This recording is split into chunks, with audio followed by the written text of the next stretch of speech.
এই ২৪ জুলাইয়ের অভ্যুত্থান থেকে শিক্ষা নিতে হবে। বাংলাদেশের রাজনীতি করতে হলে ক্ষমতার দাপট বাদ দিয়ে ভালোবাসার রাজনীতি প্রতিষ্ঠা করতে হবে। রায়পুরাবাসী শান্তিপ্রিয়, মুক্তিপ্রিয়, ধর্মপ্রিয়।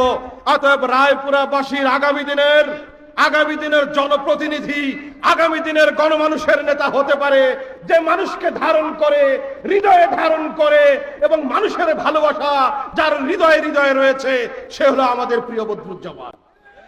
ঠিক কিনা? অতএব ভালোবাসা ছাড়া রায়পুরাবাসী আর কোন এমপি মন্ত্রী গ্রহণ করবে না। অতএব ভালোবাসা দিয়ে আগামীতে আমাদের এই রায়পুরাকে সাজানোর জন্য মোহতারাম আমির পীর সাহেব চরমনাই বিশ্ব বাংলাদেশের জননন্দিত একজন তারকা বলবো আমরা, যিনি বাংলাদেশের মানুষদেরকে ইসলামের পথে সবসময় আহ্বান করেছেন। ইয়ং জেনারেশনের তারুণ্যের অহংকার প্রিয় বদরুজ্জামানকে আপনাদের মাঝে উপহার দিয়েছেন। আমরা সেই উপহারকে গ্রহণ করেছি।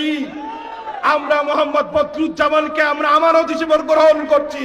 আগামী জাতীয় নির্বাচনে মোহতারাম আমির নির্দেশ দিলে রায়পুরাবাসীর সকল মানুষ, দল মত, নারী পুরুষ নির্বিশেষে একযোগে একসাথে ঘরে ঘরে আমরা হাত পাখার বাতাস দিয়ে রায়পুরায় আগামীতে হাত পাখার এমপিকে বিজয়ী করব ইনশাআল্লাহ।